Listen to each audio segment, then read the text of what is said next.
हाय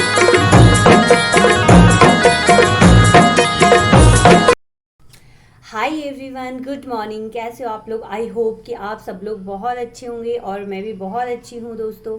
और दोस्तों आज मैं हाजिर हूँ एक नए टॉपिक के साथ। आज का जो टॉपिक है उस पर बात करना थोड़ा सा मुश्किल है, लेकिन मुझे ऐसा लगता है कि मुझे आप लोगों से बात करनी चाहिए, शेयर करनी चाहिए, और ताकि आने वाली जो पीढ़ी है या फिर जो भी इस वीडियो को देखे वो ये महसूस करे कि हमें डरने की ज़रूरत नहीं है। क्योंकि कहा जाता है दोस्तों, जो डरा वो मरा, और ये वास्तव में होता है। जो डर जाता है वो मर जाता है। तो इसी डर को हम पीछे छोड़ते हुए एक नए टॉपिक पे बात करेंगे और उठाएंगे उन रूढ़िवादी धारणाओं का मुद्दा जो हमारे समाज के द्वारा बनाए गए हैं, हमारे समाज के लोगों के द्वारा वो स्वीकार किए जाते हैं और वो अपनाए जाते हैं। लेकिन छुप छुप कर क्यों सामने से वो हम नहीं अपना सकते हैं? छुप छुप कर क्यों हम उन रूढ़िवादी धारणाओं को बढ़ावा देते हैं?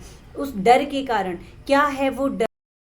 क्या हमें वास्तव में उन समाजवादी धारणाओं से डरना चाहिए जो समाज के द्वारा बनाया गया है? और उस रूढ़िवादी धारणाओं के कारण कहीं बेटियां आज भी अपना बलिदान देती हैं, कहीं बेटियों के साथ आज भी मर्डर होता है, शादी के बाद वो दहेज जैसी कुप्रथाओं से मार दिए जाते हैं। क्यों डरे हम उन कुप्रथाओं से? क्या हम अपने अधिकार के लिए नहीं लड़ सकते हैं? क्या हम उन रूढ़िवादी धारणाओं को तोड़कर आगे नहीं बढ़ सकते हैं? जी हम बिल्कुल बढ़ सकते हैं। और ख़ास तौर पर महिलाएं, वो छोटे बच्चे, वो छोटी लड़कियां जिनके साथ ऐसी ऐसी घटनाएं हुई हैं। कल ही हमारी उत्तराखंड की एक बेटी अंकिता, जिसके साथ इतना बुरा बर्ताव हुआ है सिर्फ इसलिए कि वो एक अपने आर्थिक तंगी को दूर करने के लिए नौकरी कर रही थी, सिर्फ इसलिए उसे दबोचा गया क्योंकि वो एक लड़की थी, सिर्फ इसलिए क्योंकि उसे कुछ पैसों की ज़रूरत थी अपनी आवश्यकताएं, अपने परिवार की आवश्यकताओं को पूरा करने के लिए, सिर्फ इसलिए वो अपने माँ बाप का सहारा बन रही थी। आज भी हम पढ़े लिखे तो बहुत हो गए हो दोस्तों, बहुत ज़्यादा डिग्री हमने ले ली है, बहुत ज़्यादा पढ़े लिखे हैं हम, लेकिन हम लोगों में इतनी हिम्मत नहीं है कि हम लोग वो रूढ़िवादी धारणाओं को तोड़ें। उन रूढ़िवादी धारणाओं को तोड़कर हम आगे बढ़ें और उन सब लोगों का मुंह बंद करें जिन लोगों के मुंह में इतनी गंदी गंदी बातें आती हैं, जिन लोगों के संस्कार ऐसे हैं कि वो अपने घर को नहीं देखते हैं बल्कि दूसरों के घर को देखते हैं कि दूसरे के घर में क्या है क्या नहीं है। उनको बहुत मज़ा आता है, बहुत ज़्यादा मज़ा आता है कि हाँ दूसरों के घर में क्या होता है। और कहीं ना कहीं मुझे ऐसा लगता है कि ये जो रूढ़िवादी धारणाएं होती हैं उन्हें कहीं ना कहीं हमारी जो महिलाएं होती हैं वो ज़्यादातर बढ़ावा देती हैं। क्यों तुम एक महिला होकर एक महिला को ही कुचल देना चाहते हैं? क्यों तुम एक बेटी की माँ होकर उसी बेटी को मार देना चाहती हैं? क्योंकि पुरुष तो बात करते होंगे लेकिन महिलाएं बहुत ज़्यादा बातें करती हैं। क्योंकि दोस्तों अक्सर क्या होता है कि जहाँ पर महिलाओं का गुट बना होता है, जहाँ पर महिलाएं ज़्यादातर बुज़ुर्ग महिलाएं तो ये सब बातें नहीं करती हैं, लेकिन जो मध्यम वर्ग की जो महिलाएं होती हैं वो उनका ज़्यादा ध्यान रहता है इन सब बातों को करने में, क्योंकि उनका और कोई काम तो होता नहीं है सिवाय दूसरों की चुगली करने के, दूसरों की बेटियों की बुराई करने के लिए और दूसरों के परिवार के बारे में बोलने के लिए। अक्सर दोस्तों ज़्यादातर 50% महिलाएं, सभी तो मैं नहीं बोलूँगी क्योंकि सभी महिलाएं ऐसी नहीं होती हैं, कुछ महिलाएं ऐसी भी हैं जो अपनी फैमिली, दूसरों की फैमिली को आगे प्रमोट करती हैं, लेकिन 50% महिलाएं आज भी ऐसी होती हैं जो इन रूढ़िवादी धारणाओं को बढ़ावा देती हैं। क्या जब वो अपनी बेटियों को जीन्स पहना सकती हैं, अपनी बहुओं को वो शॉर्ट्स पहना सकती हैं, तो क्या वो दूसरों की बेटियों, दूसरों की बहुओं को जीन्स पहनते हुए, ट्राउज़र पहनते हुए, शॉर्ट्स पहनते हुए नहीं देखती हैं? क्यों नहीं देखना चाहती हो तुम? क्यों? सिर्फ इसलिए क्योंकि वो दूसरे घर की बेटी है, सिर्फ इसलिए क्योंकि वो तुम्हारी खुद की बेटी नहीं है, सिर्फ इसलिए कि तुम उसको बदनाम कर सको ताकि तुम्हारी जो बदनामी है वो उसे प्रभावित करे। तो जो आजकल की जो वर्तमान जनरेशन, जो भी पीढ़ी है, मैं सभी को यही बोलना चाहूँगी कि उन 50% लोगों को नेगलेक्ट ज़रूर करें और आगे बढ़े उन 40% लोगों के साथ जो तुम्हें आगे बढ़ाना चाहते हैं, तो जो तुम्हारा सपोर्ट करते हैं और बिल्कुल भी उन बातों को ध्यान न दे जो सोसाइटी बोलती है, जो समाज बोलता है। क्योंकि जिस दिन तुम आगे बढ़ोगे वही समाज एक दिन तुम्हारे पीछे दौड़ेगा, वही समाज वही लोग तुम्हारी तारीफ करेंगे और वही लोग उस दिन तुम्हारे आगे पीछे घूमेंगे जो तुम्हें कभी कुछ बोलते हैं और जो तुम्हारी बुराई करते हैं। तो हमेशा उन चीज़ों को नेगलेक्ट करें और उन्हीं चीज़ों को सपोर्ट लेकर आगे बढ़ें कि मुझे क्या करना है, इन लोगों सुननी है या ऐसे लोगों को जवाब देना है। तो दोस्तों मुझे लगता है कि हमें और आप लोगों को मिलकर जवाब ज़रूर देना चाहिए और ऐसा जवाब देना चाहिए कि वो जो इंसान है, वो जो रूढ़िवादी धारणाएं हैं, वो उनके जो दिमाग है वहीं तक बनी रहे, उससे आगे हम पर उन लोगों का प्रभाव ना पड़े। क्योंकि वो लोग खुद अंदर से ये तो चाहते हैं कि मेरी बेटी आगे बढ़े, मेरी बहू आगे बढ़े, लेकिन वो कभी ये नहीं चाहेंगे कि जो पड़ोसी की बेटी है वो आगे बढ़े और जो मेरे रिश्तेदार की बेटी है वो आगे बढ़े। क्योंकि बहुत ज़्यादा फ़र्क होता है दोस्तों, बहुत ज़्यादा। और आप हमेशा उन चीज़ों को नेगलेक्ट करें और उन चीज़ों को नेगलेक्ट करके आगे बढ़ें, अपना एक रास्ता तय करें और उसी रास्ते पर हमेशा चलें, ताकि उन रूढ़िवादी धारणाओं को आप पीछे पछाड़ कर बहुत आगे जा सके।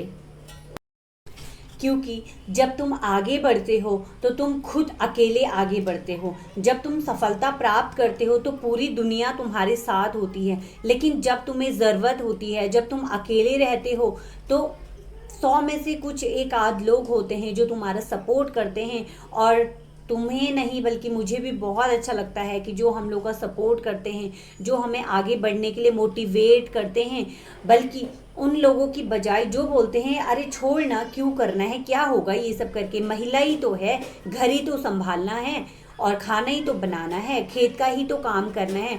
क्यों हमने लिख के थोड़ी ला रखा है कि हम हमेशा खेत का ही काम करेंगे, हम हमेशा बर्तन ही धोएंगे, हम हमेशा घर ही संभालेंगे। दोस्तों ऐसे बहुत सारे एग्जाम्पल्स हैं, बहुत सारे लोग ऐसे हैं जो उन रूढ़िवादी धारणाओं को तोड़कर बहुत आगे निकल चुके हैं और बहुत सारे लोग आगे भी निकलेंगे। बस हमें एक कोशिश करनी चाहिए छोटी सी, और जो वो हमारी छोटी सी कोशिश होती है ना दोस्तों, वो कहीं ना कहीं हमें एक दिन, भले हमारी नौकरी ना लगे, भले हमारी सरकारी नौकरी ना लगे, हम कोई बिजनेसमैन ना बने, लेकिन हमें जीने का एक सटीक तरीका सिखा देती है, हमें वो रास्ता बता देती है कि हमें कैसे जीना है, किस रास्ते पर जीना है। जी हाँ दोस्तों, ये बात मैं कर रही हूँ एक अनुभव के साथ, जो कि मेरी खुद की स्टोरी है और जिसे मैं अब आप लोग के साथ शेयर करूँगी और उम्मीद करूँगी कि आपको बहुत ज़्यादा मोटिवेट करेगी, बहुत ज़्यादा पसंद आपको आएगी।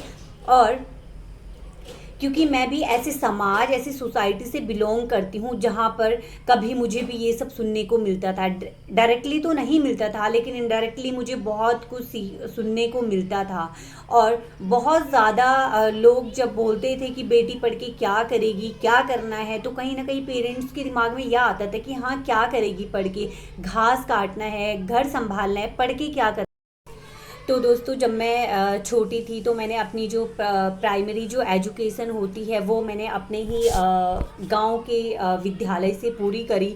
उसके बाद आगे की जो स्कूलिंग हो, आगे की जो स्टडी होती है, यानी कि 12th तक की जो हमारी पढ़ाई होती है, वो मैंने अपने बगल के गांव से पूरी करी है। और जब 12th कंप्लीट हो गई तो कहीं ना कहीं दिमाग में ये था कि अब पढ़ना है, सारे बच्चे पढ़ेंगे और मुझे भी पढ़ना है। और क्योंकि दोस्तों मोस्टली बहुत कम बच्चे ऐसे होते थे कि जो रेगुलर जाते थे उस टाइम कॉलेज वगैरह, और मेरे गांव से तो बिल्कुल भी मतलब लड़के तो जाते थे लेकिन लड़कियां बिल्कुल नहीं जाती थी। तो मेरे दिमाग में ये था कि नहीं मुझे पढ़ना है, और ऐसी भी सिचुएशन नहीं थी कि घर वाले मुझे पर्टिकुलर किसी प्लेस में पढ़ने के लिए भेज सकें, पर्टिकुलर मुझे एडमिशन दिला सके, क्योंकि इतना भी जो फैमिलियर जो माहौल होता है वो नहीं था। तो बहुत ज़्यादा दिक्कत थी और फिर मैं बहुत ज़्यादा मायूस हो गई थी। और लेकिन जब मैं मायूस हुई तो मैंने उसे अपनी कमज़ोरी नहीं बनाई, बल्कि मैं कभी ना कभी कुछ ना कुछ पढ़ती रहती। तो एक दिन मैं ऐसी, मेरी फ्रेंड का फ़ोन था, मेरे पास उस टाइम फ़ोन भी नहीं था, तो मैंने जब अपनी फ्रेंड का फ़ोन निकाला तो उसमें मैंने एक वेबसाइट देखी थी, फॉर्म फिलअप हम जिसमें करते हैं।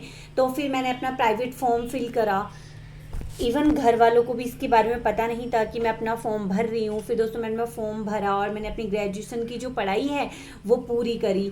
और जब मैंने अपनी ग्रेजुएशन की पढ़ाई पूरी करी तो उसके लिए बहुत टाइम ऐसा होता था कि हाँ, घर में मैं बड़ी थी तो घर के सारे काम करने पड़ते थे, तो उसके लिए बहुत ज़्यादा बाहर जाना पड़ता था। और जब मैं बाहर जाती थी तो उस टाइम भी कुछ ना कुछ बातें लोगों के दिमाग में चलती रहती थी कि क्यों जा रही है, कहाँ जा रही है, क्या हो रहा है। तो दोस्तों मैंने हमेशा अपने जीवन में ऐसे लोगों की सोच से हमेशा मैं दूर रही। और मुझे कभी कोई फ़र्क नहीं पड़ा कि लोग क्या बोलते हैं। हाँ, मैं सुनती ज़रूर थी कि लोग क्या बोलते हैं, लेकिन मैं सोचती थी कि लोग क्यों बोलते हैं। फिर मुझे जब रिज़ल्ट पता चलता था कि लोग क्यों बोलते हैं तो मैं फिर वो काम और ज़्यादा करती थी। तो हमेशा वो काम ज़्यादा करें जो लोग आपको बोले कि ये नहीं करना है, क्योंकि जब आपको लोग मना करें तो समझ जाना कि वहीं आपको जाना है। हाँ, जहाँ आपके पेरेंट्स आपको बोले कि बेटा ये नहीं करना है, ये काम में तेरी भलाई नहीं है, तो वहाँ पे ज़रूर आपको सोचना है। लेकिन जो काम आपको लोग बोले नहीं ये नहीं करना है, वो आपको ज़रूर करना है, ताकि आप उन लोगों को चैलेंज दे सको और अपने जीवन में आगे बढ़ सको। तो दोस्तों उम्मीद करती हूँ कि आपको मेरी आज की स्टोरी बहुत अच्छी लगी होगी और आपको पसंद आएगा। अगर पसंद आए तो लाइक, शेयर और सब्सक्राइब ज़रूर करें। तो दोस्तों मैंने हमेशा अपने जीवन में ऐसे लोगों की सोच से हमेशा मैं दूर रही। और मुझे कभी कोई फ़र्क नहीं पड़ा कि लोग क्या बोलते हैं। हाँ, मैं सुनती ज़रूर थी कि लोग क्या बोलते हैं, लेकिन मैं सोचती थी कि लोग क्यों बोलते हैं। फिर मुझे जब रिज़ल्ट पता चलता था कि लोग क्यों बोलते हैं तो मैं फिर वो काम और ज़्यादा करती थी। तो हमेशा वो काम ज़्यादा करें जो लोग आपको बोले कि ये नहीं करना है, क्योंकि जब आपको लोग मना करें तो समझ जाना कि वहीं आपको जाना है। हाँ, जहाँ आपके पेरेंट्स आपको बोले कि बेटा ये नहीं करना है, ये काम में तेरी भलाई नहीं है, तो वहाँ पे ज़रूर आपको सोचना है। लेकिन जो काम आपको लोग बोले नहीं ये नहीं करना है, वो आपको ज़रूर करना है, ताकि आप उन लोगों को चैलेंज दे सको और अपने जीवन में आगे बढ़ सको। तो दोस्तों उम्मीद करती हूँ कि आपको मेरी आज की स्टोरी बहुत अच्छी लगी होगी और आपको पसंद आएगा। अगर पसंद आए तो लाइक, शेयर और सब्सक्राइब ज़रूर करें।